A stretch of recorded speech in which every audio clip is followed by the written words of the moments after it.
at least you got, oh, well, we on live. Never mind. What are you getting ready to say, Sister Cheryl? Tell me what you getting ready to say. I know. No, I saw a video of Riziki the other day. And me and Mo was laughing at her. Right. Hey, look, I can't find Sister Riziki. I was cracking up too. I said, look at Sister Riziki on the floor. I said, all that good stuff. I said, well, she said, show it from the waist down. I said, look at Sister Riziki on the floor. I could talk to that line dance. I was barely moving, but I see your video. I say, "Well, I need to get motivated." Hey, girl, we need to step our game all the way up. Nina got me motivated. She's been going to the gym for months now and putting it on Facebook. So I said, you know what? For the last couple of weeks, I've been going to the gym for 2 years. Wow. I just put it on Facebook lately, try to inspire other people, but I've been going. Yeah, so well, you inspire me, and I, and then he's looking at Sister Riziki. Then I got a couple of other female friends. My homegirl Donnie, she's doing like a 30-day, she's doing a 30-day workout regimen. So I said, you know what, that makes me feel like I need to step my game up. I'm gonna start after I put this BLT down. You know what, Yeah. But I just let it go live because I'm like, we human. We just talking. But we are live. Welcome to Tea Talk with the Sisterhood. We meet every Wednesday from 1 p.m. until to discuss issues that are on the minds of the sisters. And before we started, I want all the sisters to introduce themselves to the viewers one by one. Peace and love, everybody. My name is Mo. Everybody calls me Mo. I'm Monica Lamb, and I'm with Visionary, which is a nonprofit organization who helps small business and nonprofit organizations with organization and management. And particularly, the focus right now is program budgets, cost analysis to ensure that you have your budgets in place to not only for you to get paid, but that you can properly pay your employees. So if you're trying to reach out to me, hit me up on Facebook, or you can always see us besides the Tea Talk with Dr. Mayat on at 6 p.m. on Black News 102 with the Dagger Squad with the Urban Economic Empowerment Show. Peace and love. What's up? Go ahead, sis. What's up, family? It's your girl, Alima Lapointe, writer and author of Perceptions of a Misplaced African, Volume 1, available now on Amazon and Kindle. Would like to see some sneak peeks of my work, check it out at facebook.com/Alima Lapointe. You can catch me here every Wednesday, Tea Talk with the Sisters. Peace and love. All right, peace and love, people. This is your favorite sacred sex expert, Safira. Welcome to the show. All right. All right. Okay. All right. All right. My name is Cheryl Stevenson. I assist people with getting government contracts and grants. You can look me up on StevensonBusinessSolutions.com, and I'm also on Black News 102 at 6 o'clock with Sonetta. Fantastic. And if you check out the description box on all of the videos, there are social media links to all of the sisters that are on the panel. Sister Cheryl, I have to add your social media link, but I remember on a show a while ago, you were saying that you didn't want, I think you said that Facebook page is personal and you didn't want that. No, you could link them up to the Facebook. That's no problem. Okay, cool. So I'm gonna add that to the social media links for the sisters. So you can find that in the description box under each of the videos. But good afternoon. My name is Dr. Oya. I am the co-founder and president of Ed Anime Productions, and we create education and education for children in the areas of history, math, and science. Right now, we're working on an animated history series, well, an animated series based on African American history. And I hate saying African American, but you all know what I mean. African American history. And it's called Meltrek. Visit edanimeproductions.com to check it out. And you can actually go to YouTube and type in Meltrek and you'll see clips of the animation there. So before we get started, ladies, we have to venerate the ancestors and call out some names and pay homage to the ancestors, for we understand that we are incarnations of them and that they are our foundation. It's from them that we draw wisdom, strength, and guidance. So let's go down the line and let's just venerate one of the ancestors that have motivated you in some, some way, shape, or form. I would like to start off by venerating Dr. Frances Cress Welsing. I've been reading a lot of her work lately, and I actually went back through the ISIS papers. And you know how you read something when you're like 18 or 19, pick it back up when you're like 20 or 21 or 30, and you have like a totally different understanding. Am I breaking up? Because I hear something that's kind of choppy. It is breaking up. Yeah, a little bit. It is. Is it me or is it everyone? Well, maybe everybody need to hit mute.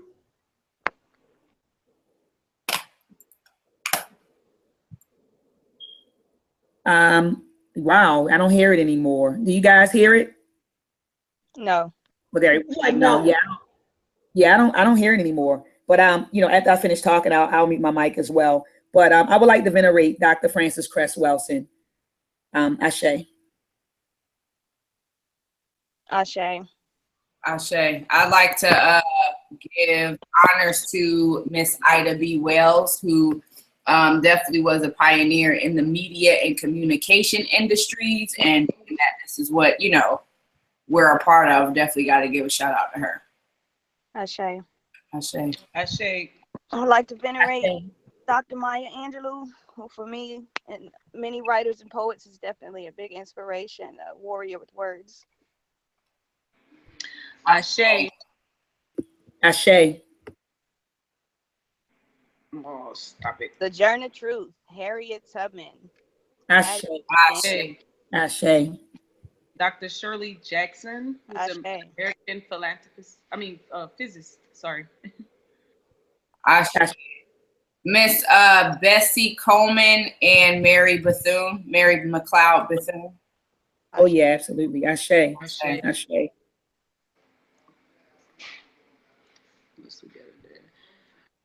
Marie Van Brenton Brown. She patented Ashe. the circus of television. Ashe. Ashe. Ashe.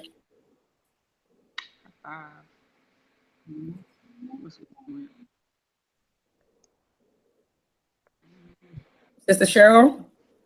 I don't think we heard from Sister Cheryl. Okay.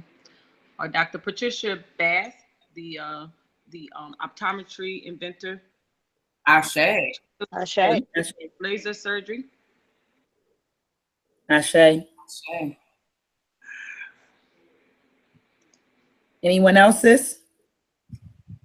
Let's see what else we got. Let me get all my lists together.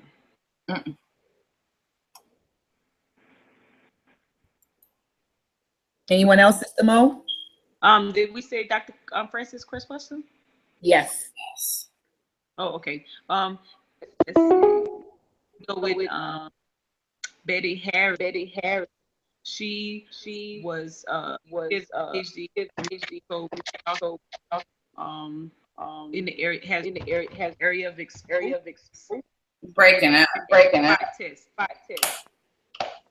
for identifying for identifying explosive in the field environment. That's Betty Harris. Ashe. Ashe. All right. Ashe, yo. That's how we always end up in Baltimore. We say Ashe, and then everyone says Ashe, yo, when we hold the O. But Ashe. Before we get started, let's hit the hot topics. Does anyone have any hot topics? Is anything going on? Has anything transpired between why your echo?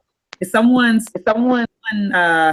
can everyone mute the mics? Okay, I don't hear any echo now. But before we get started, ladies, are there any hot topics that you would like to discuss? Did anything happen between last Wednesday and this Wednesday? I think this morning, a young boy, 5-year-old, it's his birthday. He got shot in the head because two males were having, their discord. I want to say it was in the Bronx. this morning, a 5-year-old. And so there's the concern with that is that we haven't, you know, our communities, we're doing so much in the violence that we're not harming, they are not harming themselves, but they're harming children. This kid was 5 years old, got shot in the head on his birthday. What a way, you wake up to celebrate your birthday, and in different, you end up family end up mourning your life. That's so crazy. Yes. And to kind of piggyback off that, sis, I was reading something before where it's like we have this culture of like no snitching. And, I tell people straight up, like, listen, you know what I'm saying? Look, I'm telling, first, I ain't about to go to jail for nobody. And then number two, if you really did something wrong, like, if someone's child got murdered or somebody got raped and I had an inkling, I'm telling, like, I don't understand why, we go on an outrage or a rampage when other people do us wrong, but when we do it within each other, everybody wants to keep quiet. And I could see if we had our own kind of community police, our community justice, but unfortunately we don't. So the only other people we have to go to is towards the system, and kind of like another friend that I know, something's going on within the community. She went to the community for help. That didn't work. So now she got to go to the court system. So it's like, we got to stop playing with that. So the article says, a Bronx parolee is the man who shot the 5-year-old birthday boy in the head at a rival who had gotten the best of him in a fight, law enforcement said. So looks like he was going back. They had a fist fight, looked like, and then the guy seems like he lost. And so he went back to, I guess, get revenge. So the little boy got shot with a stray bullet. And the young man who shot him is only a 27-year-old, and this happened in the Bronx. He's at the little boy. Let's see, they have him. He's at the Morgan Stanley Hospital. Yeah, in the.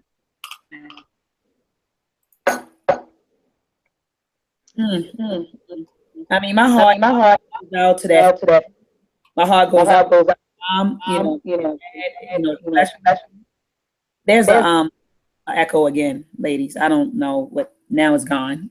I don't know if somebody. I don't know, but my heart goes out to the mom and goes out to the dad of this 5-year-old boy. A lot of this stuff is happening in Baltimore, where our children are getting caught up in crossfires. And I agree with Sister Riziki. If I see something going on and somebody gets murdered, I'm outside and a child is getting murdered, I'm going to reveal what I see. I'm sorry. And, call it snitching, call it whatever the hell you want to call it. I'm calling it accountability, because somebody needs to be held accountable for, the injury and the deaths and murders of our babies. And we're sitting back being silent about it, but we're not holding these people accountable. And I agree with Sister Riziki. I see if we had a system in place that dealt with this sort of stuff, but we don't. So let's say that we did have a system in place, and then there was this code of silence in the Black community because the brothers were going to step up and deal with it. That's something different. But no one's stepping up and dealing with the issues at hand. So then you can't get mad if people give information, provide information to other people that will. So, again, Sister Monica, my heart goes out to that 5-year-old. You said on his birthday, shot in the head. And you said this happened in Bronx, New York. What did you say, sis? I can't hear you. Yesterday evening at like 5, somewhere around 5. Okay, and so they apprehended the person responsible for it? Yes, right now they have the 27, the guy in custody. Oh, wow. Well, look, on to a more, I guess, happier note. Did you guys hear about the Black woman who threw herself in front of a speeding car to save a child? This happened about 2 days ago. Her name is Shanta Jordan. She's actually in the hospital right now alongside the child. They said if this Black woman didn't jump in front of the car, I'm trying to see if I had the video footage. They said that if this black woman did not jump in front of the vehicle, this child would have died. So they're calling her a hero, because basically, see, here it is, here it is, here it is, here it is. Did you see that? Yeah. Look at this. I think they're going to run it back. So that black woman, she saw the car coming and she threw herself in front of, look at this.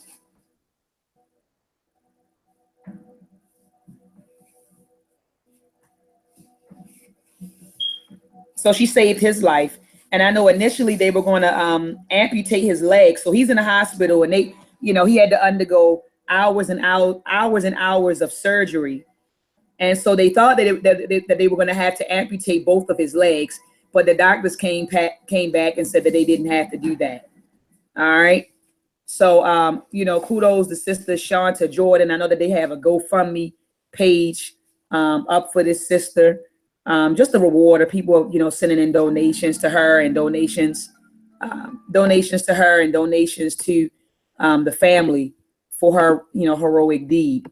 So I did want to add that. That's a hot topic. I know a lot of folks have been talking about that lately. Are there any more hot topics, family? Well, yeah. Oh, there's that echo again. Okay, well, yeah, y'all remember the Super Soaker, right? Like that was my favorite, like little toy day. And I didn't know that a black dude invented it, but Lonnie Johnson, he's now, like pursuing, funding robotics teams in schools. And I thought that was pretty cool because I'm like, we definitely need more of our children, a part of technology. And, we got a little curve we got to catch up to. So I thought that was kind of cool. Something positive, Oh, yeah. Fantastic. Yeah, no doubt. No doubt.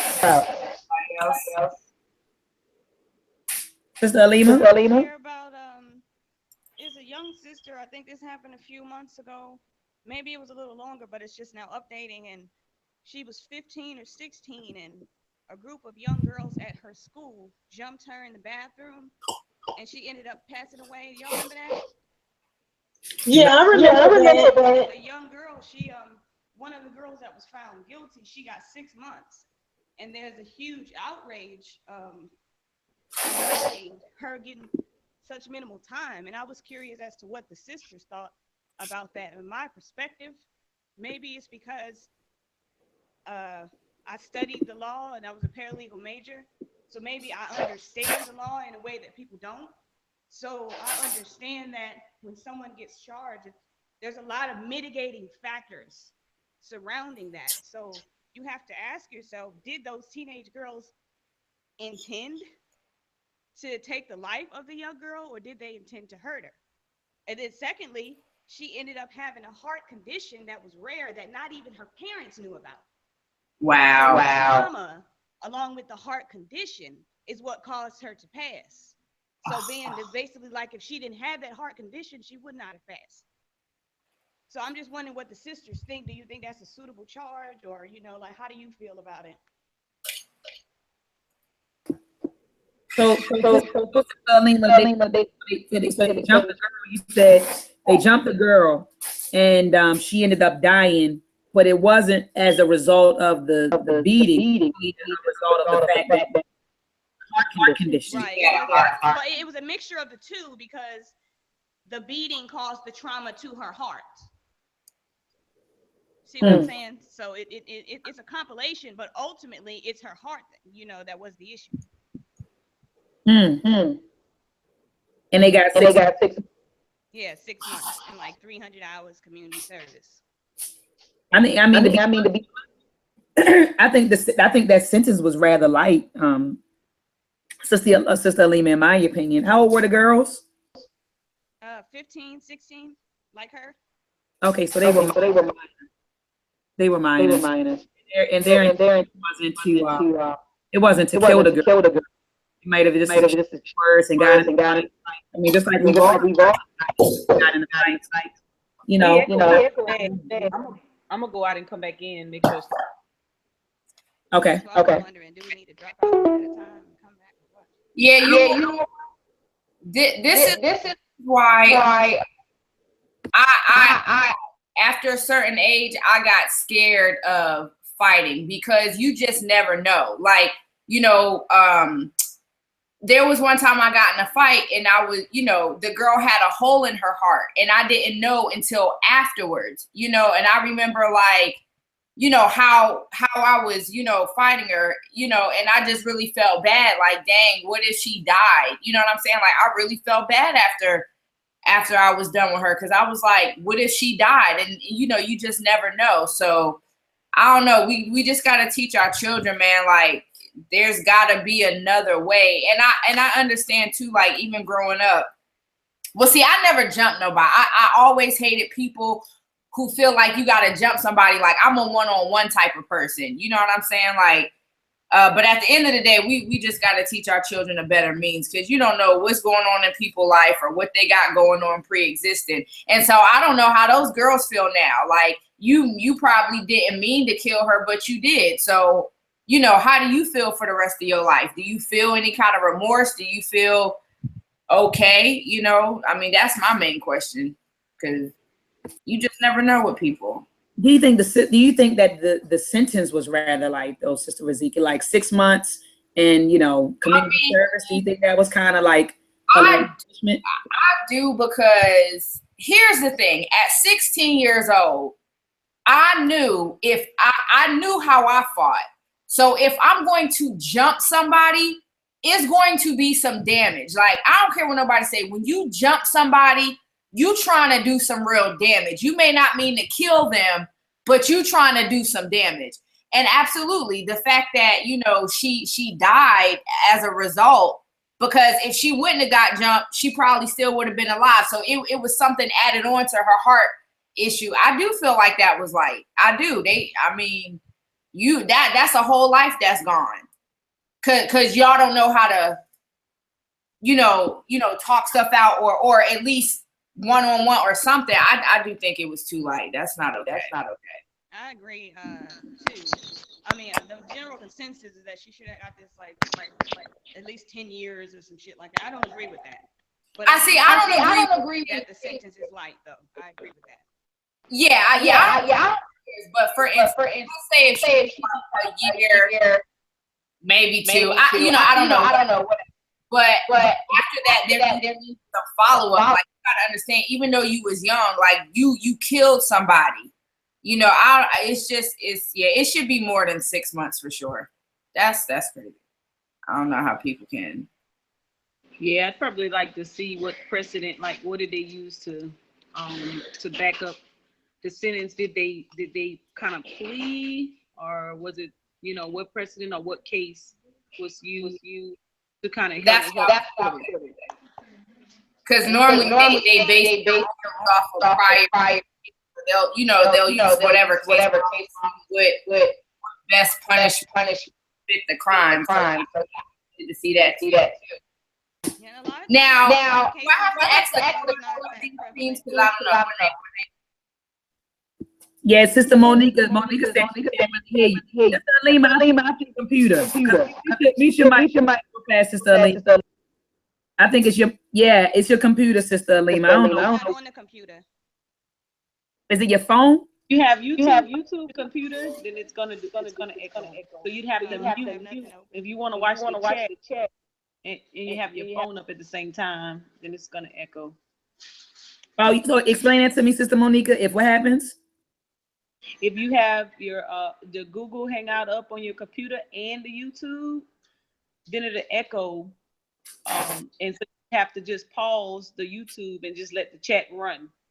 Or mute it. So even if what if you're not on your computer and you're on your cell phone? Same difference? Yes, same difference. If one of them gonna have to be muted. Oh, okay. So that's with Okay, cool. It's gone now. Sister Alina. I just hung up and came back. I didn't have no apps open, so I don't know what the problem was. But it's gone now, sis. So let's get to the huh? Sister Raziki, say something. Oh, she's on the computer. Sister Raziki, unmute your mic and say something. Let's see if the echo comes back. Hey. Okay. Say something. Okay. It ain't me. All right. And it's not me, is it? It's not echoing with me? No. Okay. Oh, but when Sister Alima went out and came back in, it's gone because her she's off mute now, so she, her mic isn't muted, so it's all good. It's Okay. so good. So let's get to the topic at hand: colorism.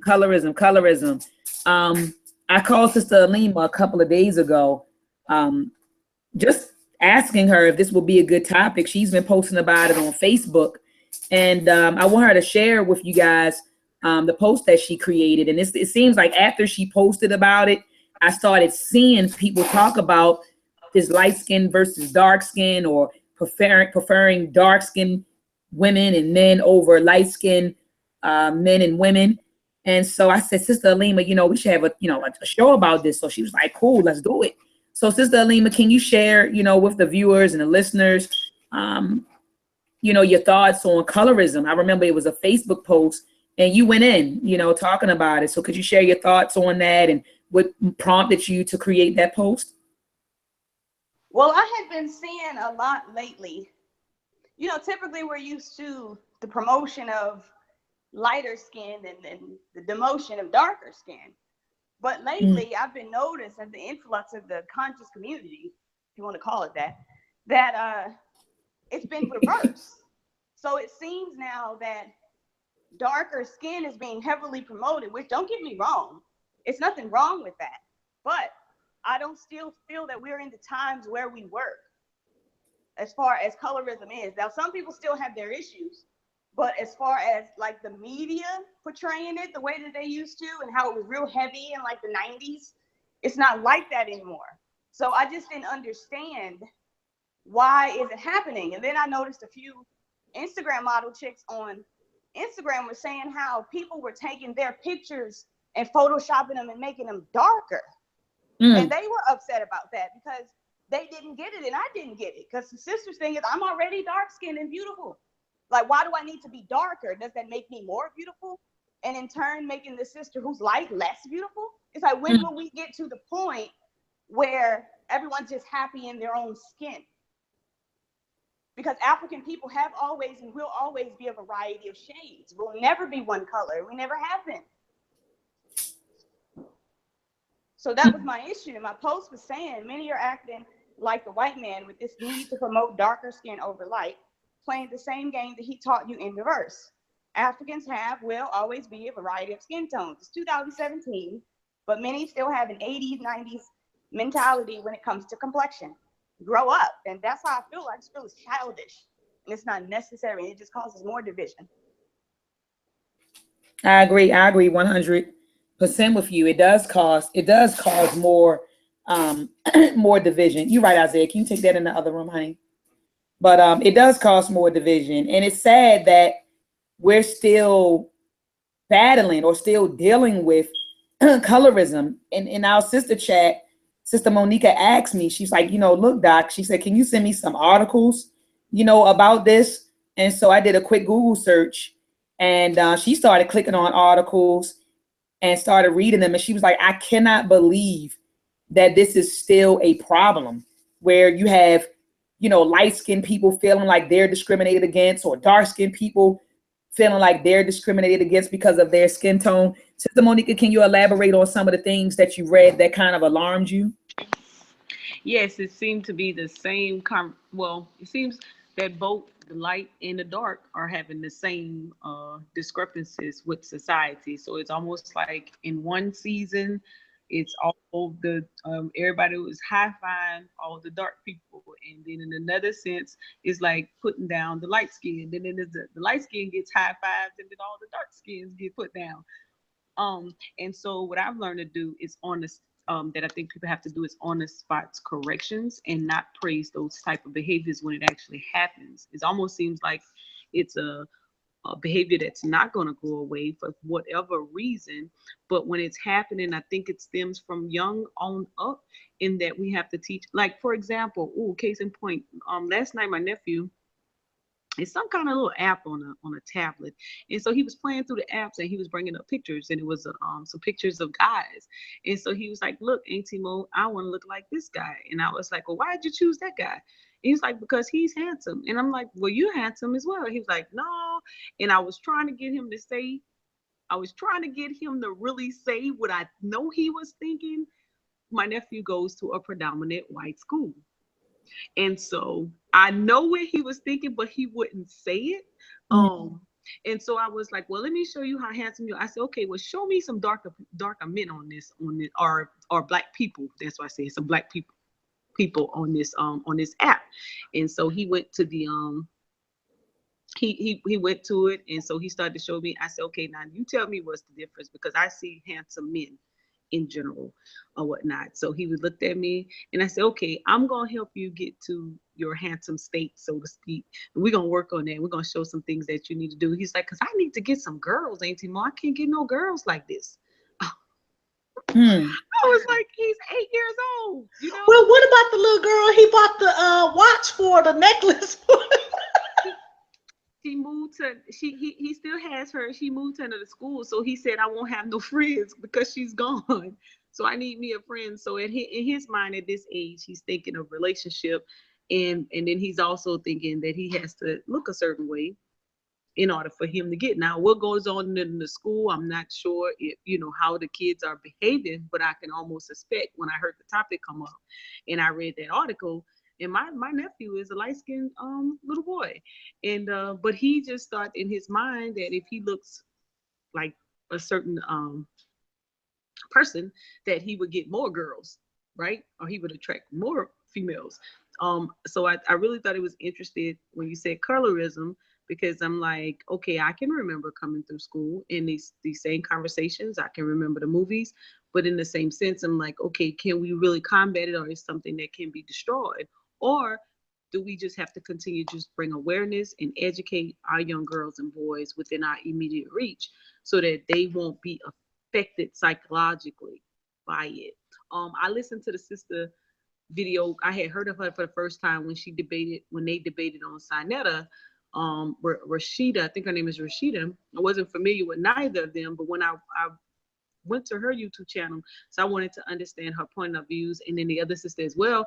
And I'm like, oh my goodness, can we really come out of the opinions, or really shape people's opinions? Because this is deep, and it really goes deep. I've seen it, I've witnessed it, but in the same sense, my only solution is on the spot correction and bringing awareness and educating as we go. I don't even know if it's something that can be destroyed. So you say you don't know if it could you say you don't know if it could ever be destroyed, because that was my question. Yep. Like, when can we, again, like Sister Alima said, when can we reach, or when will we reach a point comfortable in our own skin? Because obviously we're not comfortable in our skin, and that's why the cosmetic industry is $1 billion industry. I mean, they said that bleaching creams are flying off the shelf. You have people who aren't simply comfortable in their own skin. And then it was puzzling because Sister Alima said this earlier, how the media used to play a huge role in that. Back in the day, you would see more fair-skinned actors and actresses and entertainers, but now you don't have that. When you cut on the TV, you see a variety of African-American people. Some are light-skinned, some are dark-skinned, some are brown-skinned. So we don't live in that era no more, anymore, but yet colorism is still prevalent among us. It's still a thing. I have a cousin who's a little bit darker than I am, and he went to his mom and asked her, why am I darker than my other siblings? And he may be a few shades darker than his other siblings, but he told his mom, he said, I don't want to be dark. I don't like being dark. He said, I want to be the same color as my siblings. And his siblings are like, maybe Sister Alima's complexion, Sister Raziki's complexion. He may be my complexion, like maybe a shade darker. But he was ashamed of being dark skinned. And I do believe it's because he attended a predominantly white school. And that's probably why, he felt like, he ashamed to be black or ashamed to be dark. Or maybe some kids were, teasing him, who knows? But colorism is still an issue, in our children. It's still an issue. I still hear children being ashamed of being light. Even with light-skinned kids, it's an issue, because you have light-skinned children who feel like, they're not black enough because they're light-skinned. you know, so it goes both ways. You got light-skinned kids who feel some type of way, and then dark-skinned kids who feel some type of way. So I guess that's my question. I mean, I hear Sister Monica saying that it needs to be on spot correction whenever something like this arises. But I'm just wondering when can we as a collective, you know, begin to feel comfortable with our skin complexions? You know, is it the media? Like, what is it? What do we need to do? Is it going to African center schools and learning that Africans come in all sorts of shapes and colors? I mean, what is it that will eradicate us from colorism? I would say most of it at the definitely early onset starts at home. If you don't teach your children to be proud of who they are and to know that there's a variety of African colors and that we're all beautiful, which a lot of people, they don't. They tell your kids, don't stay out in the sun too damn long.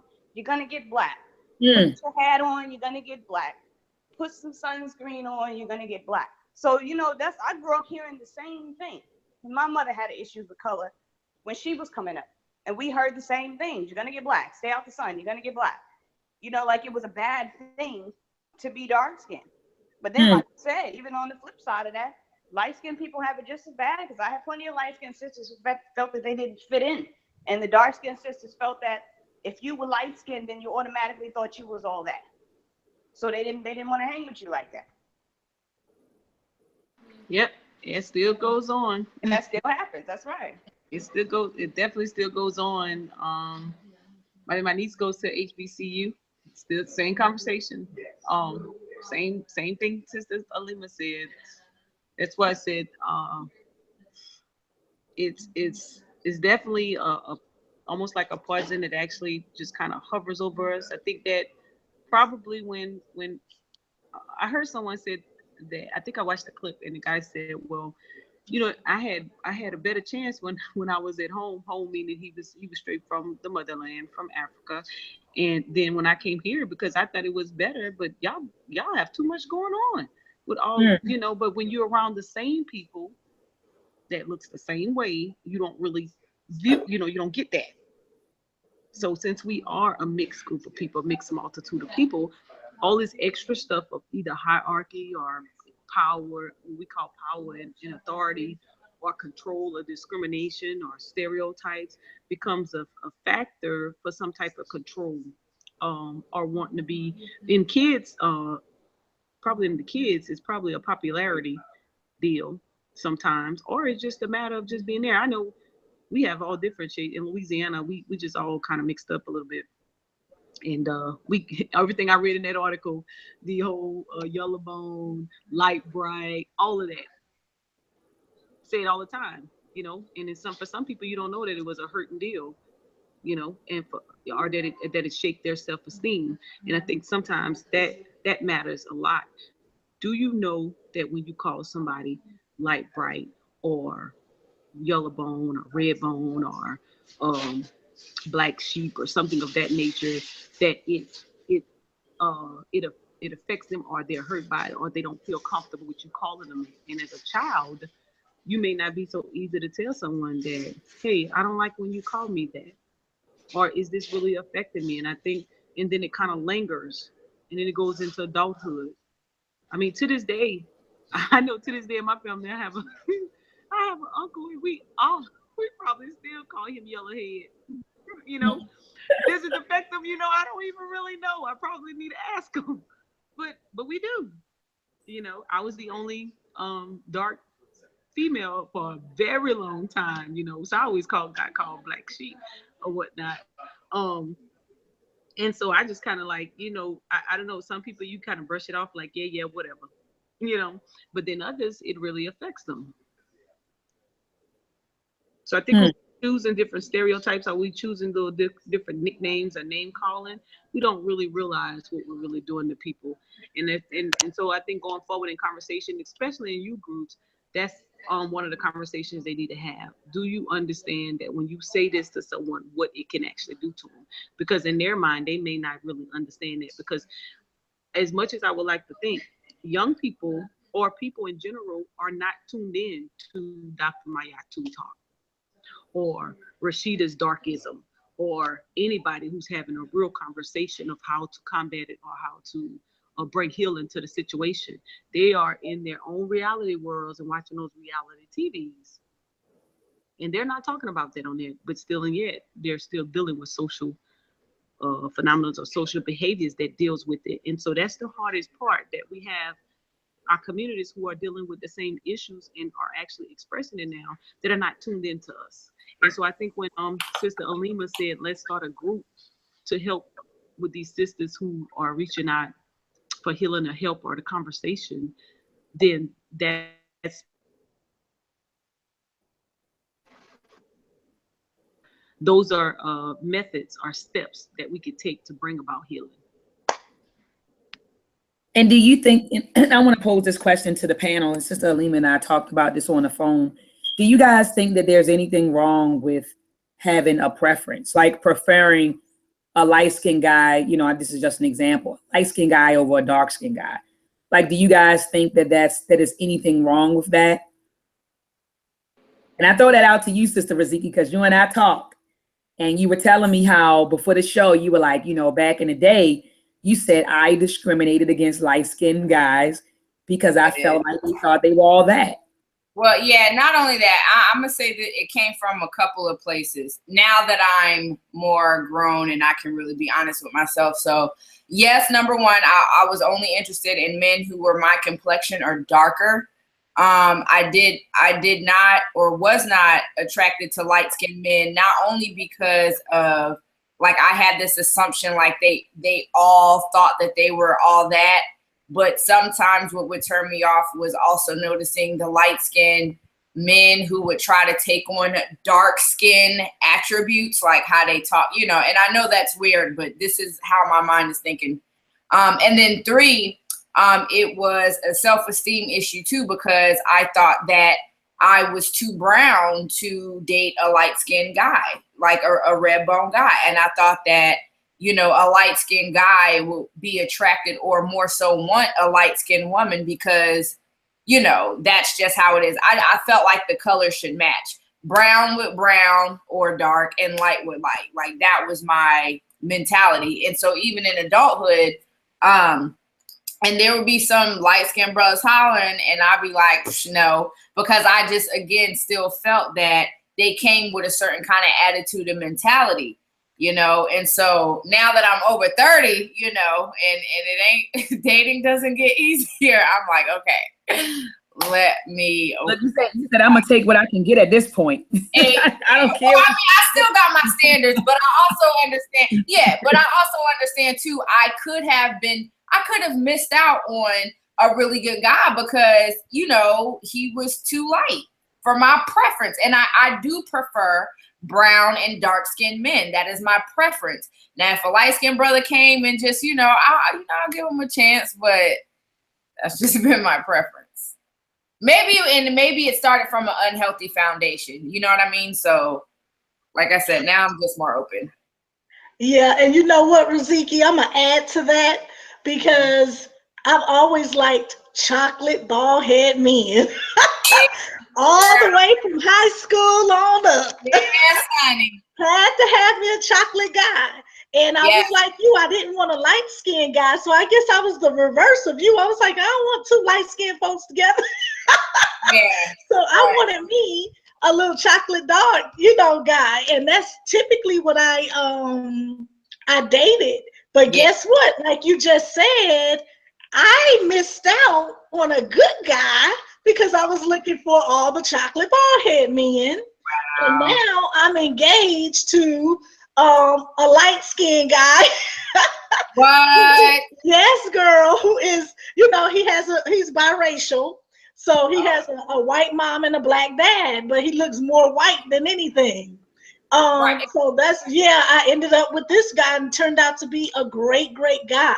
But, you know, I was out there looking for my chocolate bald head king. Right. Yeah. And so even still, like, there's been, even with light skin, and if they're light due to, you know, they're still like black, but just light, or if that makes sense, or like they're mixed with black and Puerto Rican or black and white and stuff like that, you know. And it's crazy, but I've just been seeing, you know, like light skin and dark skin, some are the same, and some of them are different because it's their life experiences that they've been through. Like dark skinned men on a whole may have experienced a little bit more discrimination or hate or whatever versus light skinned men. So I understand how many of us come up with these generalizations, because if you meet so many light skinned men who kind of still carry this same, oh, you know I look good because I'm white, you know, that starts to be your perception or understanding of how they may operate. So I just had to really learn that some light-skinned men generally may still act that way, if you will, on both ends of the spectrum based on their life experience. And I understand it may be not coming from them, but just how the world, you know what I mean, like brought them up. So I actually agree with you. I actually agree with you, sis. And I think that idea that light-skinned people think that they're better than dark-skinned people, I think that's a ghost of the plantation. I do. Yeah. I remember, my mom's husband, she got married in 2008, and her husband is very fair-skinned.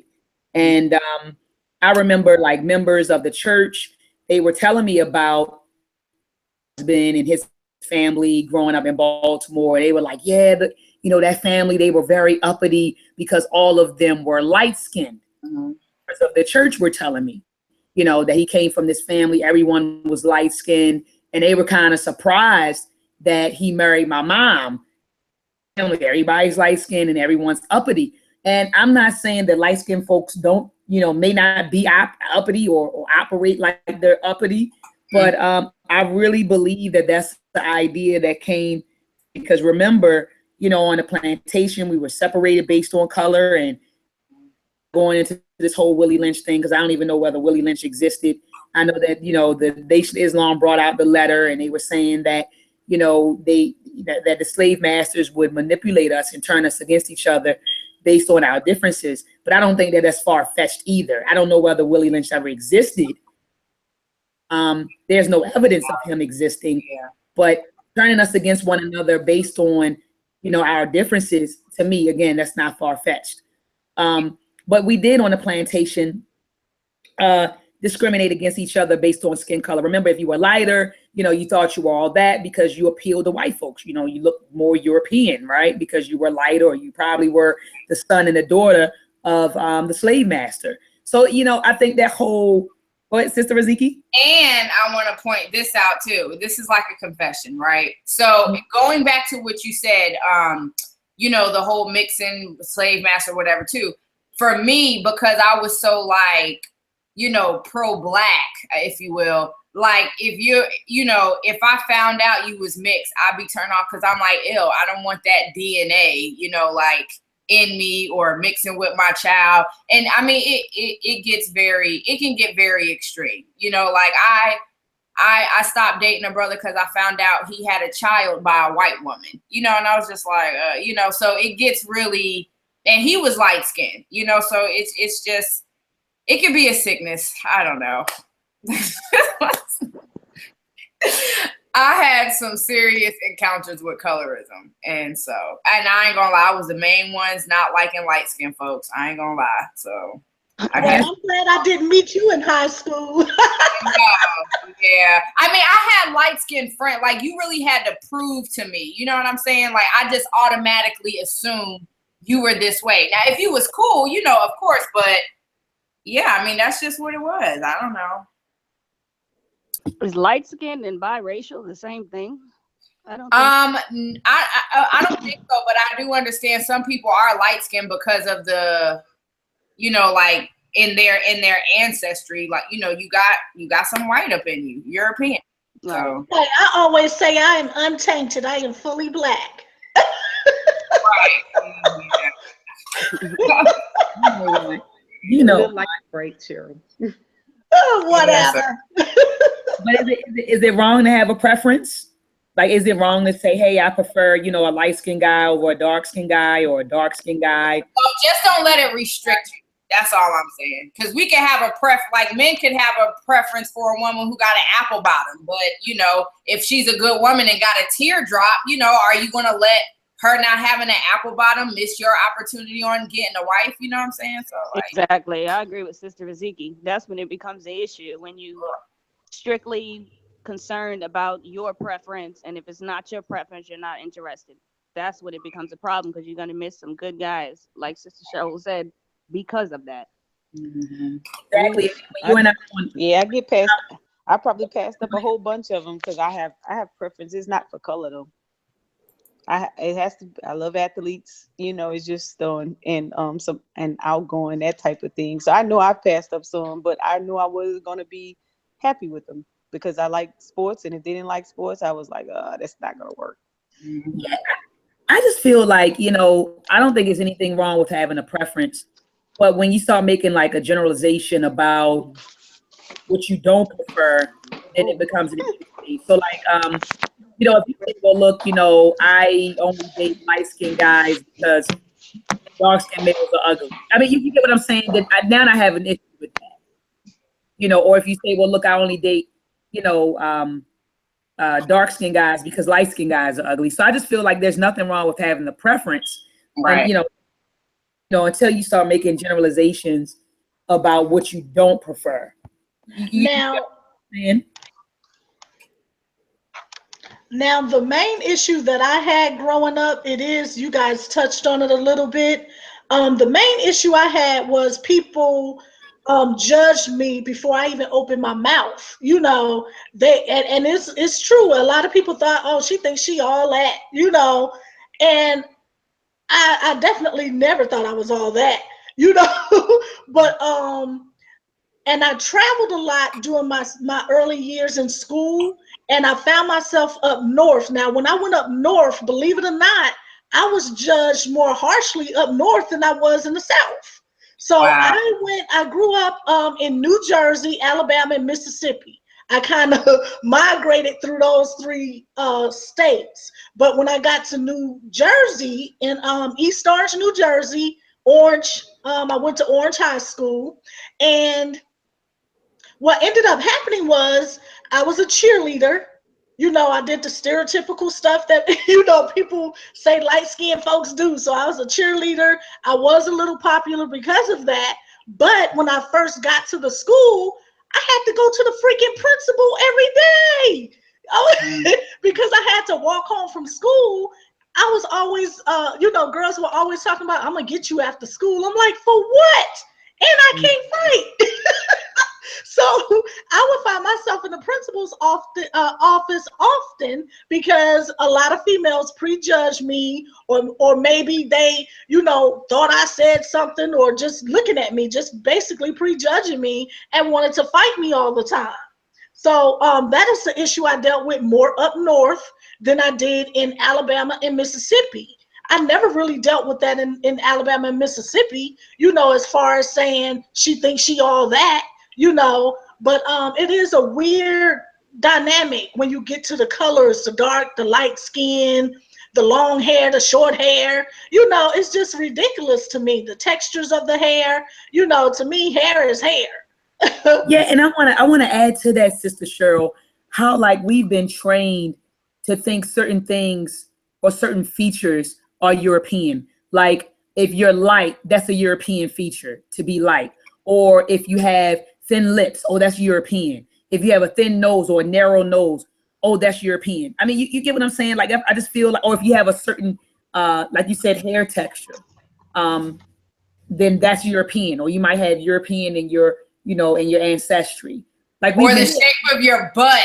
Because I got a call, I have a white girl butt, and I was like, wait a minute, Riziki. First of all, did you go have some surgery? Because your butt didn't look white, girl, on that video. Well, see, the African booty, the black girl booty, I bought, and this is another thing with colorism in a sense that we do.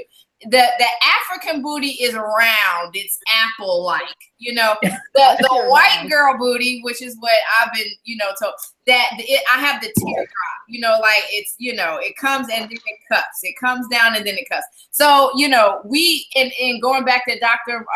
Oya's point that, yeah, there's certain features that may turn us off from each other because we think that, it's white. Not all Black girls have big badunkadunks. Like, that's just not everybody. And to equate that feature to white, that's not right. And Sister Alima has been on the continent a few times. Sister Alima, have you seen, did all the African women have round butts? No, it's just like everywhere else.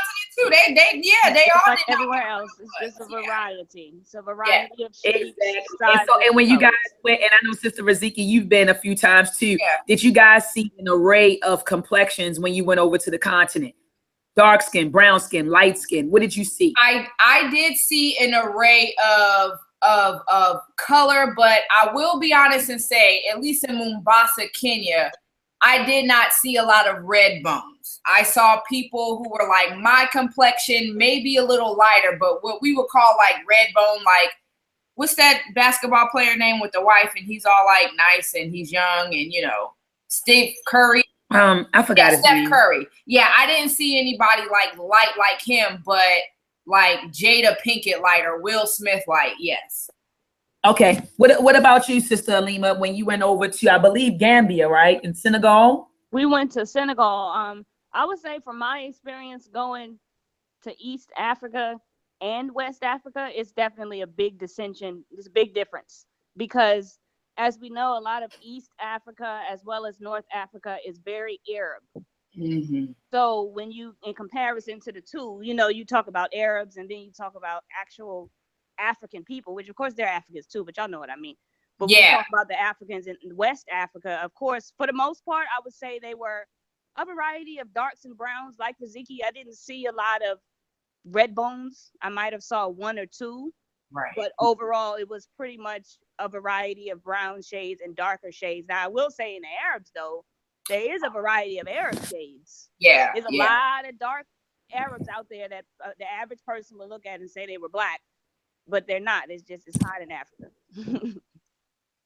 And I just want to bring to light or just bring to the conversation that, colorism isn't just a problem in the Black community, even though I titled the show, colorism in the Black community. Colorism is an issue everywhere. I've read about, colorism issues in India, colorism issues on the continent, colorism issues, throughout the Caribbean. So, this is like a global issue. This is not just in the, in the Black community. This is in different various communities of color. So I just kind of wanted to add that even though I titled the show Colorisms, in the Black community, it's actually a global problem. It's everywhere.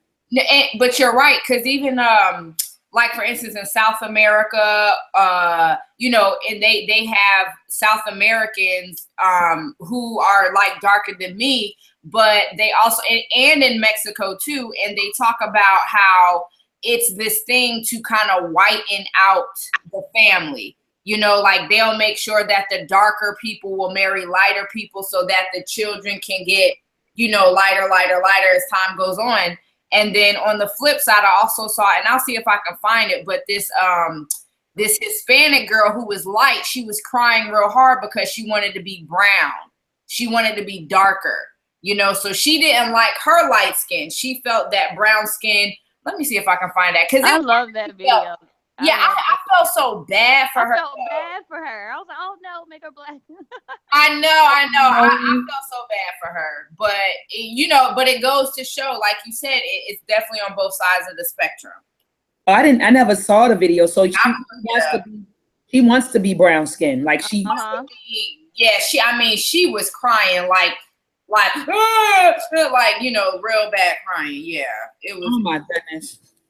But for the people who are listening, who have a desire to be lighter or to have lighter children, just for the record, do not think that because you're dark or because you're Black that you can marry a light-skinned person or a white person and that all your kids are going to turn out light skin, because this is not the way DNA. Or are they going to have good hair? Like, come on. Right. It's not the way DNA works. DNA can skip generations, and then all your kids will come out super black just because you wanted them light skin. Right. Now, I got the video. Y'all want me to play it real quick? It's only 40 seconds. Go ahead, please play it. Okay. All right. So screen share. Okay. My entire window or screen. Okay. Y'all can see this, right? So the subtitles are in, English because they're talking Spanish. Okay. Let me hide. Y'all can see my screen? Yeah. Okay. Here we go. Maria, o que está acontecendo com você? Eu quero ser negra. Você quer ser negra? Quero. Por quê? Porque eu quero. E por que você quer ser uma negra? Porque eu acho negra. Porque eu acho pele linda. Pele branca também é linda. Eu quero ser negra. Maria, quando você crescer, você casa com um marido negro e tem um monte de filhos negrinhos.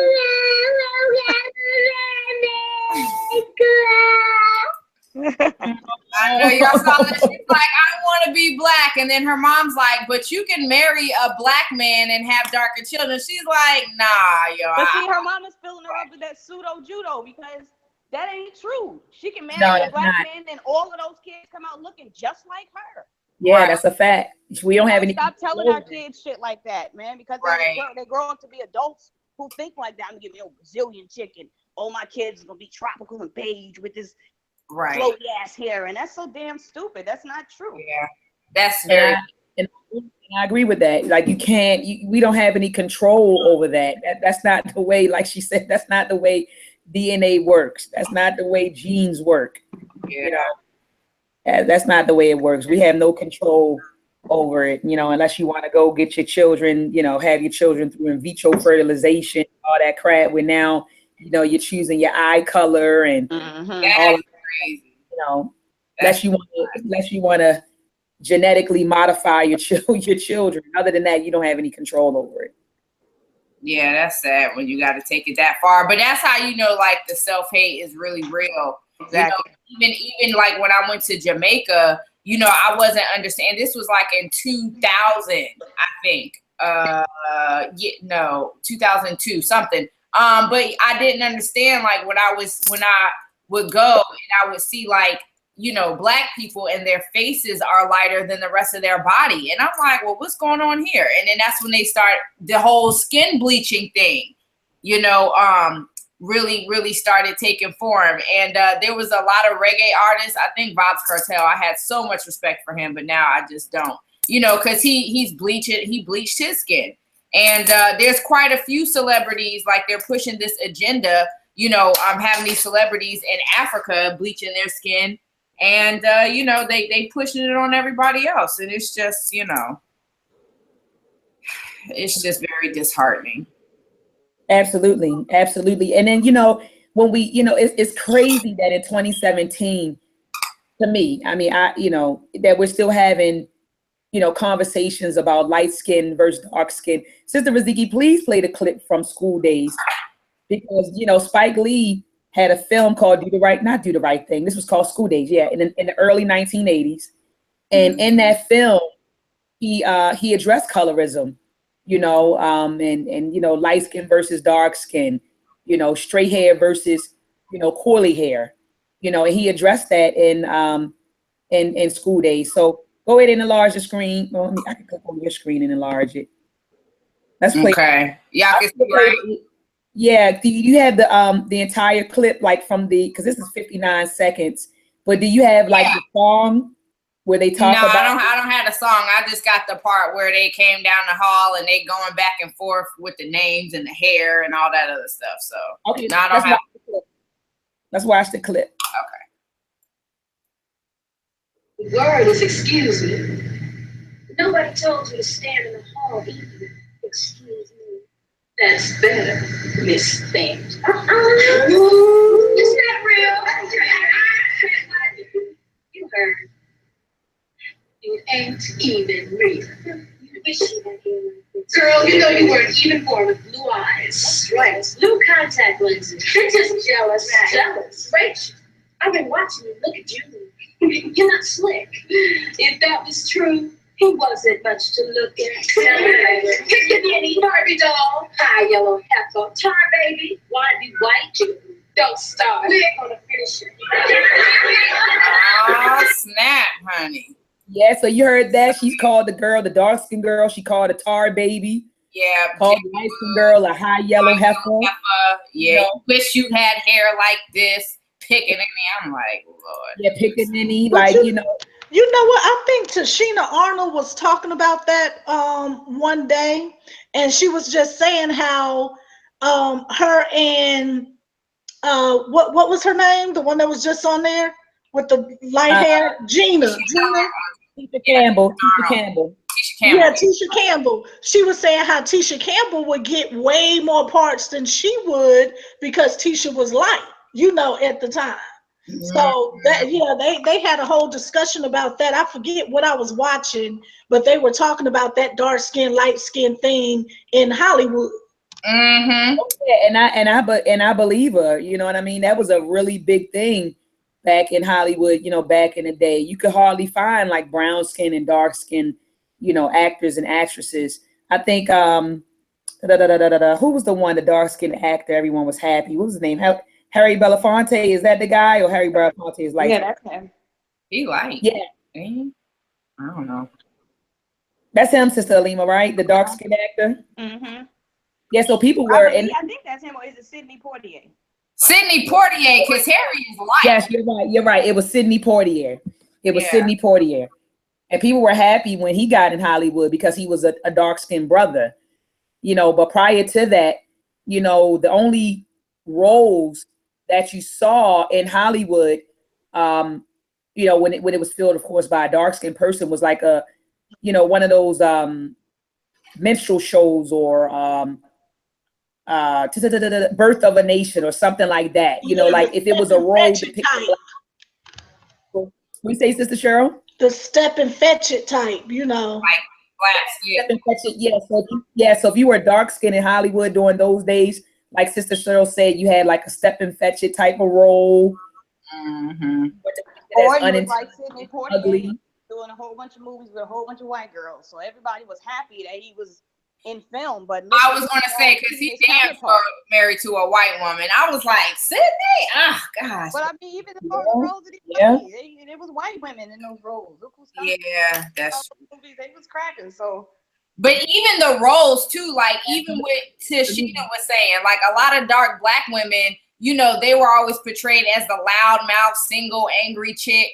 You know what I mean? Like, but the light skinned girl was the more like submissive and pretty, dainty kind of thing. So, I mean, colorism not only, you know, is in the neighborhood and in front of our eyes as far as reality, but even what we see on TV. So, absolutely. Even dolls, you know, remember back in the day, even dolls, like I don't remember in 1981 a chocolate, you're right, Barbie or doll to play with. I remember playing with, you know, my mom got me Raggedy Ann when I was a kid. I used to watch Raggedy Ann. I had Rainbow Bright and stuff like that, but I never had like chocolate Barbie dolls to play with. So like you said, colorism existed in the media, but even in toys, the toys that we played with. More pieces, yeah. I'm gonna go run some. Ooh. Can you guys hear me? Yeah. Sister Raziki? Yeah, I can hear you.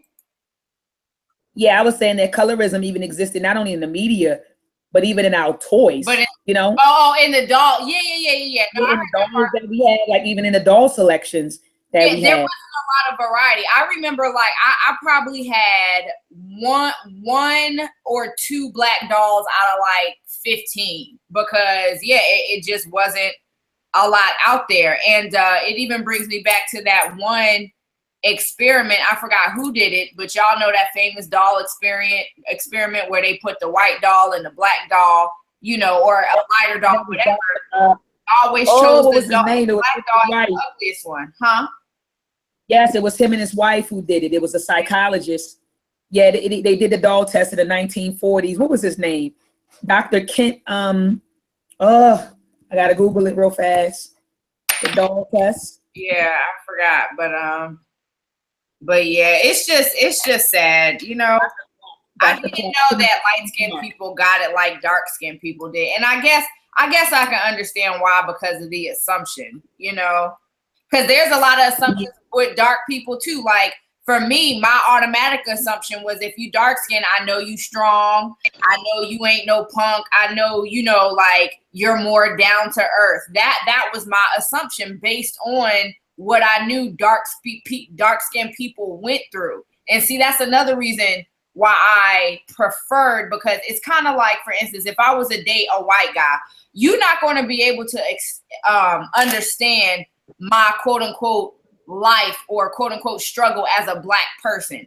And so there's certain things that I'm gonna talk about you can't relate to because you not this. And so again, and that was my mindset. Like if I dated a dark skinned guy, he's going to be able to relate to me better than this light skinned guy is able to relate to me. So that was another part of my mindset.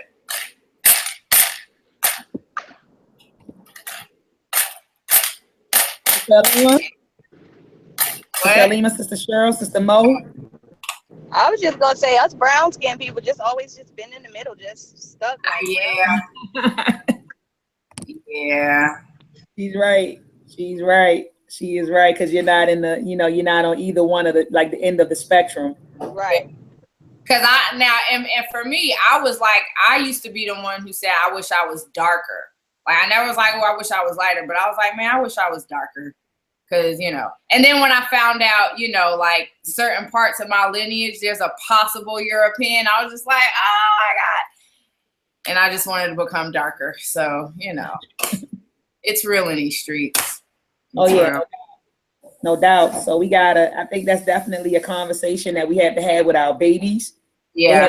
And that, as African people, that we come in a variety of colors. Mm-hmm. And we have to embrace, all colors. It's not, you don't favor one color over the other, or light skin over dark skin. It's foolishness. Yeah. But it's foolishness that have been passed down from generation to generation, because even in my mom's generation, they struggle with colorism. And even in the generation before that, they struggle with, colorism. And then Sister Alima, we didn't bring this up. There's this notion that everyone, now I'm going back to the days of the plantation. There's this notion that all of the enslaved Africans that were in the house were light skinned. And that's a huge misconception. Sister Alina, we're talking about that, on the phone, how a lot of people believe that all of the field hands were dark skinned people, and then all of the house hands were lighter skinned people, and that's incorrect. That's erroneous. Mm-hmm. Exactly. A lot of it was based off of who was the best coon. I mean, if you was a good coon and they felt that they could trust you and you're gonna do what they say and you keep the secrets and you've been there for a little minute, yeah, you can get up in the house. It don't matter what your color is, because it wasn't all necessarily what that was about. Now, when it came to them being served, I do recall a lot of times they wanted light-skinned people serving them at the table, but when you look at who's cooking the food in the kitchen, it's my father. Right. You know what I mean? So that wasn't the case. Oh man, she went out. Yeah, she was going in too. Yeah, but she's right, because even when you look at the movies, like especially when she was saying the light-skinned people, like if the white folks had their dinner party, they want the light-skinned people to come out, and the dark-skinned folks stand in the back. So when they be like, oh, you a house nigga, or Uncle Tom, and they will relate on Uncle Tom. Like I thought Uncle Tom was related to color, but when I found out what it really was, I was like, okay, that don't even make sense. So yeah, it's a lot of misconceptions. Oh yeah, a whole lot of misconceptions. But we got to defeat ignorance with education. So we got to teach our children better so that they know better. You know what I mean? Right. Yeah, we got to teach out, we only can combat ignorance with education. And ignorance with, I'm sorry, we can combat ignorance with information. And we need to inform our babies, you know, about these things. So that's a huge misconception. And speaking of that, I know that's a side note. How do you guys feel about the fact that Bill Maher isn't going to be fired? They say HBO refuses to fire him over his house nigger comment. Remember, he said, "I'm not a house nigger." Wait, who said that? Bill Maher. Oh, but that's what they was talking about. Okay, yeah. And HBO said that they refused to fire him over the comment. And so I hear a lot of Black folks on social media griping about it. But then, you know, my question is, hey, are you going to start watching HBO? Exactly. I mean, exactly. Like you're griping saying HBO is not going to fire him. Well, Black people stop watching HBO. Just like a lot of Black folks were griping over the fact that they're not going to sign or re-sign Colin Kaepernick. Are you going to stop watching the NFL games? You know what I mean? And if not, I'm at a point where I just, you know, shut up. You know what I mean? If you're not going to do anything or take action, why gripe about it? Why groan about it?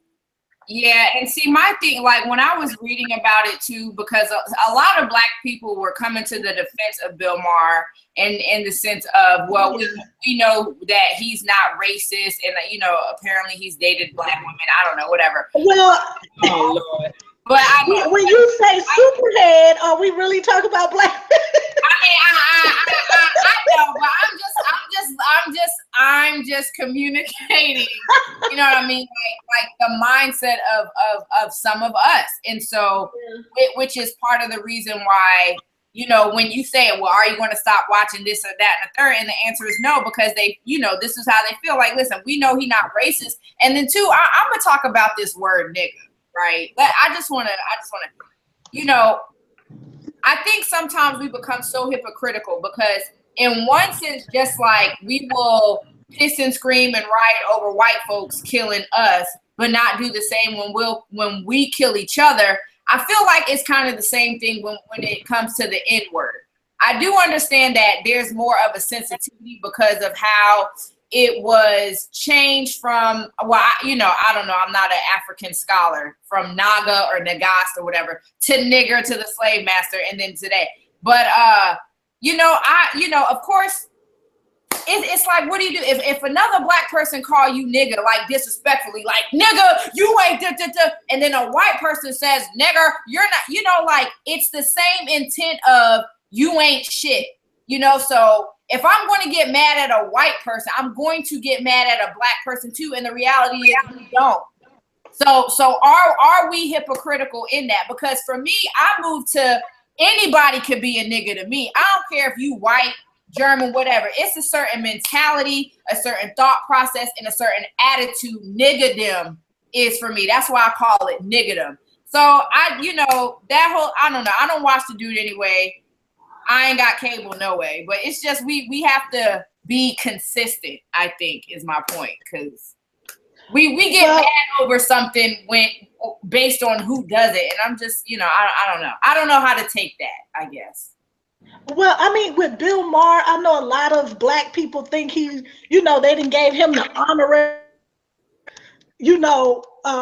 behind him like they did with Bill Clinton, and.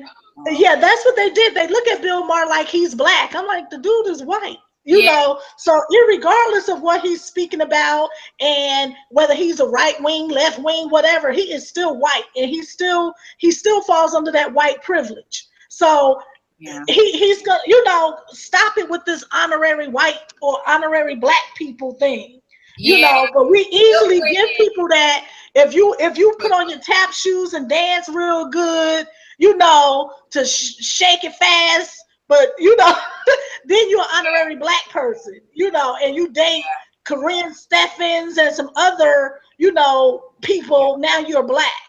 So or like you said with Bill Clinton, like with Bill Clinton, because he smoked weed and played saxophone, I'm like, well, damn, that's what equates him to being Black. But y'all totally forget about how many Black people he done sent to prison, put in jail. Exactly. So, yeah, it's we're a little different, and I hate to say that we have very low standards We definitely have low standards. So where the white people can slide in and do stuff in the community, if one of our own do it, it's an uproar. Like, oh my God, I can't believe they did that. But you let Bill Maher come on in and do what he's doing and give him a pass on it. Right. Yeah. But you know what's sad, ladies? We give passes to everyone but each other. So we'll give a pass to the white guy. We'll give a pass to the Asian guy. We give a pass to the Arab guy. But your brother or your sister do not get a pass. If they mess up with you one time or do something you don't like, you're just done. But everybody gets a pass except your own brothers and sisters. Mm-hmm. I think Black people here are still in the position where they're still expecting to be treated for whatever reason. I'm starting to get aggravated with it because it's like you're expecting your oppressor to try to oppress you, him to actually go against one of his own. You think he's going to fire Bill Maher because he said something that offended Black people? Like, think about Not at all. It's loud. It sounds ridiculous. Yes, it does. I'm just curious as to the intention of staying here in America. It's like, when are you going to be realistic? Right. Because it's really ridiculous that we have adults that are actually griping about white supremacy not releasing one of their own. Like, are you stupid? Right. For what reason? Did you really expect that? Right. You know, just like Sister Alima with the justice system, do you really expect, you know, a lot of Black folks were, you know, we get in an uproar when one of them go to court and they get off, you know, for something, and we'll say, well, that Black kid, you know, or that Black man or that Black woman committed the same crime, but yet when a white person did it, you know, they got less time than the Black person. Are you really surprised? Right. You get what I'm saying? Do you really, like you said, Sister Alima, do you really expect for them to persecute or prosecute their own? Do you really expect that, you know? Exactly. So when it comes to Bill Maher, I think I'm just personally so far removed. I don't pay attention to that type of stuff. I don't give it my energy. Like, for what? Yeah. I know what these people are going to do. I know what they've done from them. And when you truly know your enemy, you know disappointed by him. See, y'all know they don't know their enemy. That's why you keep getting let down. That's why every time the judge says not guilty, you mad and you crying and you bitching. Because you don't know your enemy. Learn your enemy. Yeah. If you truly learn your enemy, you will know what to expect. Right. And the thing is too, you know, and this is why, like, when there's certain instances about somebody got strangled and that, you know, whatever, I'm not about to share that. I'm not about to comment on it because like Sis said, like, what else is new? Like, this has been going on. I mean, so let's share some solutions. Like, I'm tired of seeing these damn videos. Like, let's share what town we about to buy up so we don't have to keep going through this, or what repatriation trip we about to pay for. Because, you know, like, it's just people keep giving their energy to the problems instead of the solution. And then like Sis said, you know, you don't know your enemy. Like, for you to sit up there and be surprised is what still shocks me. And then two, I understand, you know, especially a lot of people in my network who are all about, healing and I don't see color and, you know, it's all about love.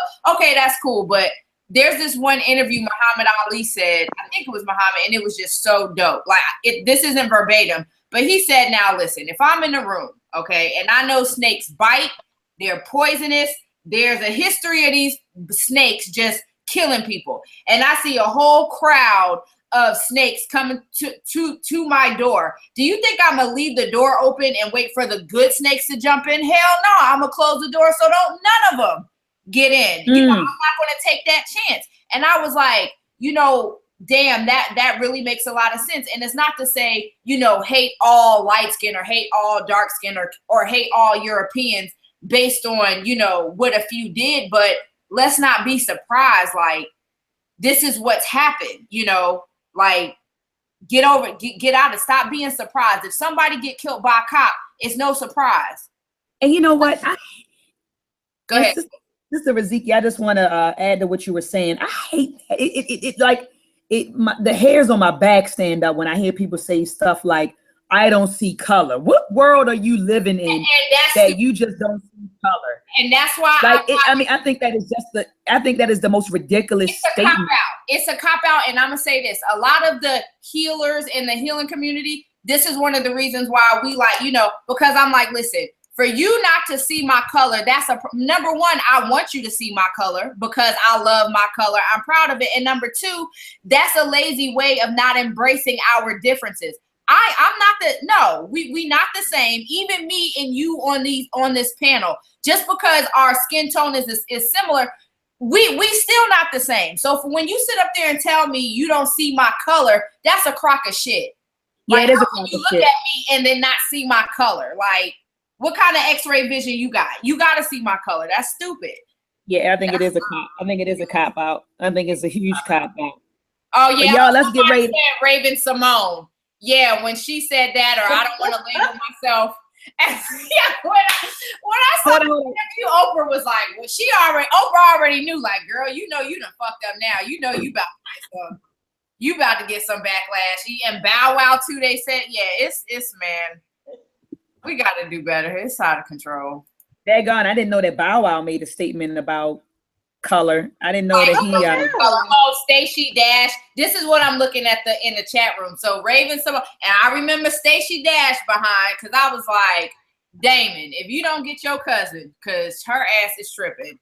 Absolutely not. Yeah. I know Bow Wow mom came out and said he's black. I don't know where he got that from. Exactly. Right. Exactly. And then Ricky Smiley, I remember hearing this on the show because Ricky got mad about how many people went after his son, because his son, I guess, was dating a white girl, and he said, said something about black women. He's not attracted to them, or they got too much attitude, or something. I don't know. Yeah. But when a lot of the grown adults started attacking, his son, he got really offended, and he was like, "Listen, my son goes to a predominantly white school," and he was just trying to explain why his son was dating a white chick. I mean, I don't know. Which is crazy. Yeah, I mean, I don't know. It's, Because my thing is, you could date the white chick or whatever, which I'm not, but my thing with that is, but do you have to down the black women? Right. Exactly. Your mother is black. Your father is black. What makes this white woman better than the people that brought you to this planet? Yeah. That's the part that confuses me. Yeah. And I shared that with Sister Alima a few days ago. I was telling her about my younger cousin, who he's 27. He lives in Las Vegas, and he had a baby. She's about 18 months. He had a baby with a Mexican girl, and for years he said that he doesn't like black women. He said that black women are materialistic, attitudinal, and he said they're ratchet. And so then, he brings around Hispanic women or Filipino women as if they're better than black women. So, he and I had a heart to heart. I went out there to our grandmother's funeral, which was on May the 20th of this year in California. I met him out there, and I was telling him that it wasn't that I was against. Now, I don't advocate, interracial, relationships or marriages, but I also feel like, who am I to tell you where to find love? So if this woman or this man loves you, I mean, who am I to say, you shouldn't date them because of this? Right. So anyway, I was telling him that my issue with their relationship, it really wasn't the fact that this girl is Mexican. It was that, she's Mexican. And then you've also made comments about black women, negative comments about black women being, ratchet and attitudinal and materialistic. So you're bringing this woman, around our family as if she's better than the women in our family, as if she's better than me, your sister, your mom, your grandma, your auntie, So that was my whole issue. And sis, there's an epidemic of that, and I'm gonna speak on two cases. Well, I don't want to say epidemic, but one, there was this another video or whatever movement that was going around where a lot of Black American men were going to South America because they said that the women there are treat them better than African American women.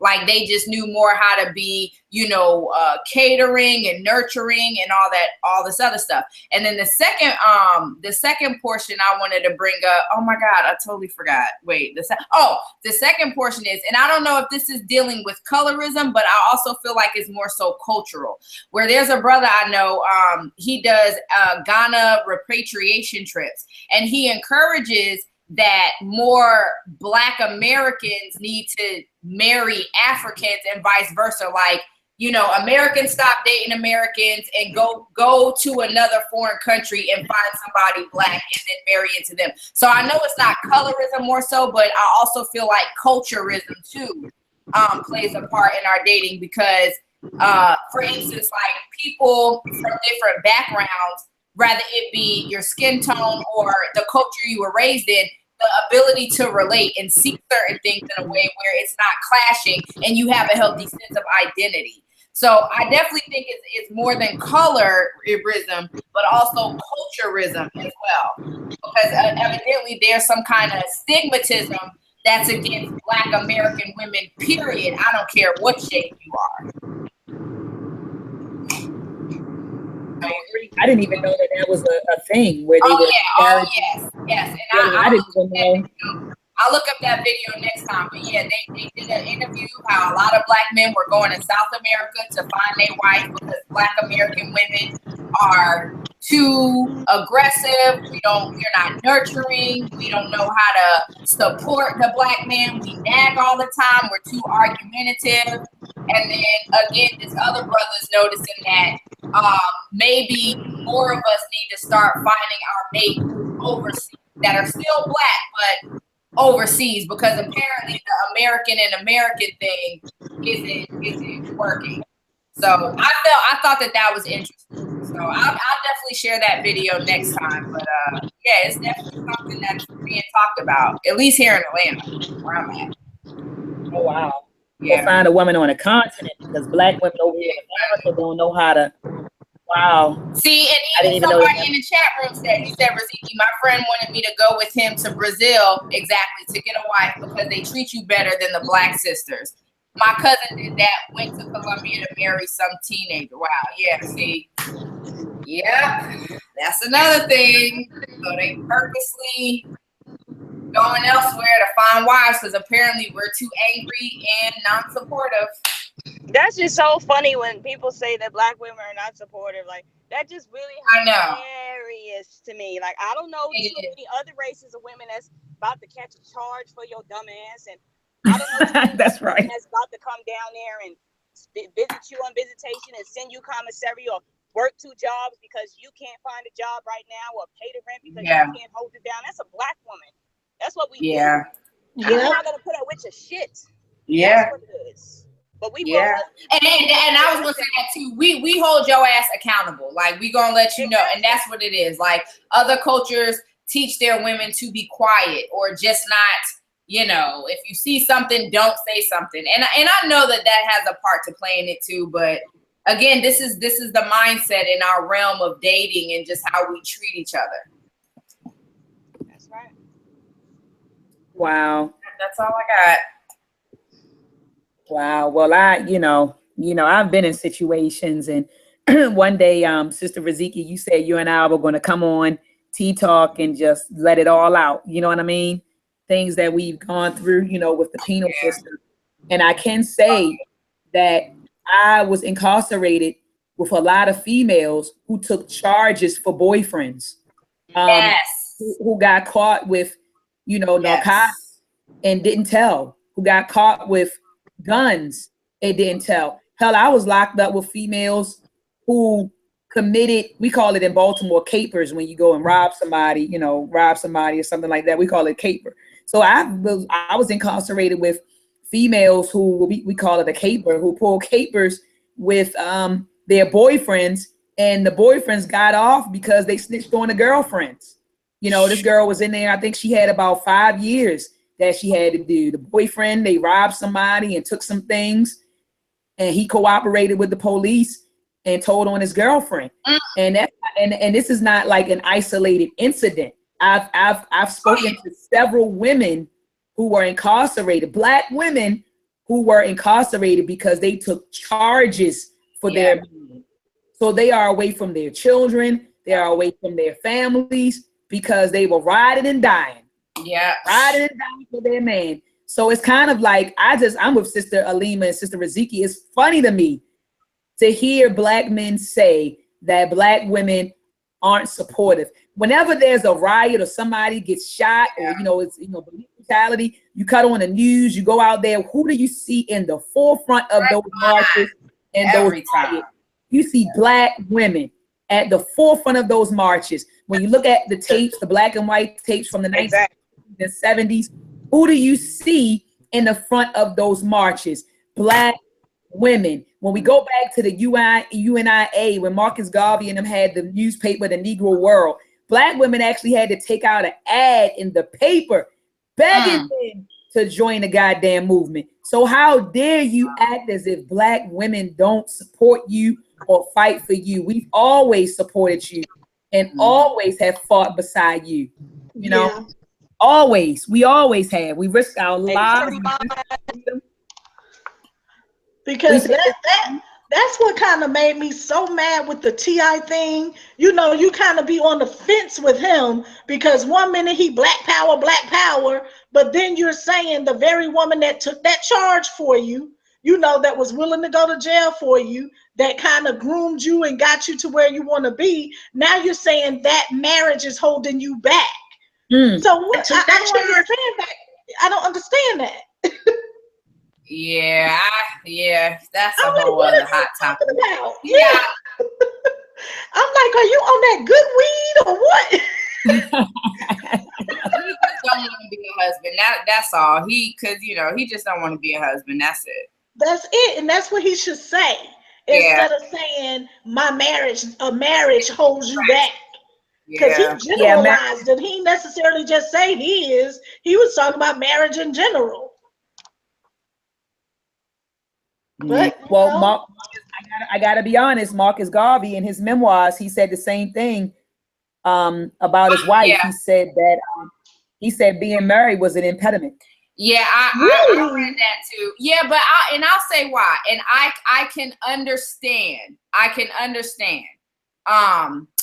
I just don't agree with how T.I. said it, but I do understand, because when you are a person with a huge purpose, it's like your obligation or your duty to better the world. Like, how do you really have time for family? Same thing with like Malcolm X and Martin Luther King, like, and even their children, even though they're grateful, but their dad wasn't around all the time. Their dad was out doing his work for the community. It's like the community got more of their father than they got their own father, So I do understand, like, people who are in these positions. Yes, it can be a distraction. And I totally understand that. But I just feel like for one, I don't appreciate him publicly saying it in just the context in which he said it. Like you said, marriage ain't a distraction. It can be if you don't know how to manage and based on what you're here to do and your ability to manage. So. Absolutely. So y'all, let's close out. It's about 2:41. And do you guys have any closing words? I want Sister Alima to show her book if she can and tell people where to find you guys. And absolutely. So, someone else can go first. I don't want to. Oh, I thought I heard you clicking in the background. Oh, okay. Sister Alima, do you want me to put up your book on Amazon? I can share my screen and bring it up so you can talk about it. And until she does, I'm gonna go ahead and do mine real quick. So yes, all right. So again, family, y'all can catch me on my Facebook, Riziki L or Riziki Zafira, or on my website, www.rizikizafira.com. I also, if you're in the Atlanta area and nearby, we're kicking off our sexual healing series starting July 15th from 7 p.m. to 11 p.m. This is where we will discuss how, sexual energy can help heal trauma. We'll also discuss, the benefits of lingam massages and table work, and really introducing the world into what our version of Tantra is, not like what you heard from the Asians and the Indians and stuff, but more so other indigenous cultures and their ways of certain rites of passages and sexual rites of passage, initiations, and all that other stuff. So if you're in the Atlanta area, definitely link me up, click the Eventbrite link and get your tickets. There is discounts for couples and those with groups of 5 or more. Okay. That's it. Fantastic. Sister Alima, do you want me to put up the book? I don't know. I know her mic is muted. Oh, I'm sitting here talking. Oh yeah, you can if you want, and I can just tell them. Hold on, let me share it. Okay. While Dr. Mayad is talking, I am the author of Perceptions of Misplaced African, Volume 1. I actually plan to have a small poetry reading here in Atlanta. Hopefully next week. I'm tossing up between 2 locations. So once I get the exact locations, I will definitely let everybody know. And hopefully everyone who's in Atlanta and surrounding areas can come check that out. So you can hear a little bit of the work. Where Dr. Mayade. Okay, yeah. So that's it on the screen, family. On your mobile device or your laptop. And you can also get Amazon, or you can order through me at a discounted rate. And you can find some more of my work at www.facebook.com/Alima La Poete. And soon Lily La Poeto Speaks will be up too, just to drop that. But yeah, that's it. I love it. I mean, the book is fantastic. I'm looking at the description. Tired of being bored to death by love poems? Yes. Looking to be enlightened as well as entertained? Yes. Are you an advocate for raw truth and seek to have by any means? Yes. Will you walk with me through the mind of an African misplaced far from home? Yes. Take a glance through the perspective of one traveling the road of many looking for their way home. Excellent, excellent, excellent. And this is Amazon. All you got to do is go to Amazon.com, and it's also available on Kindle. So if you guys got a Kindle Fire, you can download it on your Kindle. Let me go here. Sister Monica, Sister Cheryl. Yes.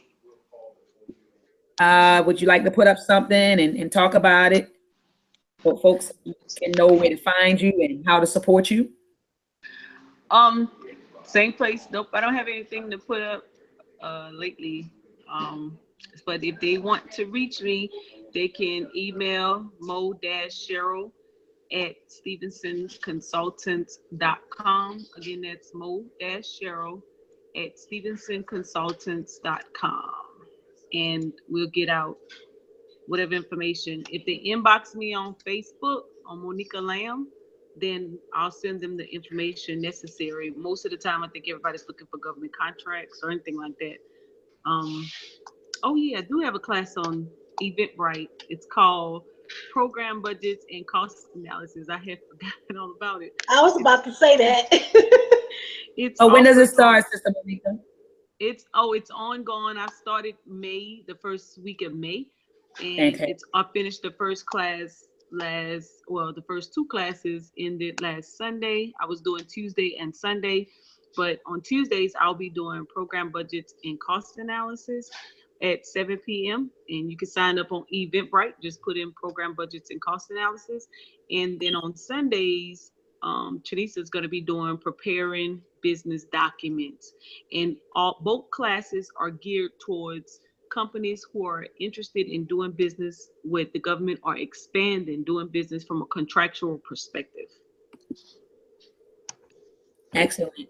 Sister Cheryl, did that sum up everything that you have going on as well? Because I know you guys are working together. Yep. So that summed it up. If you want to get in contact with me as well, go to mo-cheryl@stevensonconsultants.com. And of course, we help you get those government contracts. Fantastic. And I know you guys are doing some stuff with Sister Raziki. I know you guys are collaborating on some stuff. How is that going, sisters? I know I gotta get in this a few more bits of paperwork, and then we'll be good to go. Georgia, give it. So you know we got to do a testimony right here on Tea Talk with the Of course. Of course. Yeah, once you submit the paperwork and everything goes through, we definitely got to get a testimony. You know, absolutely. With the sisters of what, you know, Sister Cheryl and Sister Monica, you know, are doing out here in the community. Definitely.